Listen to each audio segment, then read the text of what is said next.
Third thing I want to say about that is she is very strongly opposed to the law that passed, and let me tell you, you got three choices for president. Hillary is the only person that voted against that 2005 energy bill that stripped from you the right to set your own approval of liquefied natural gas sites and transmission facilities.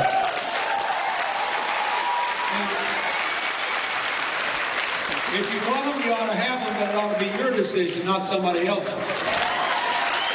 These three proposed sites in Oregon would have you carrying into this state 2.5 times as much liquefied natural gas as used by Oregon and Washington combined.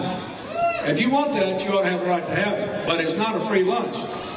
Under this federal bill, you can't consider the impact on property rights, you can't consider the impact on your environment, you can't consider whether there are alternative sites. You have no say.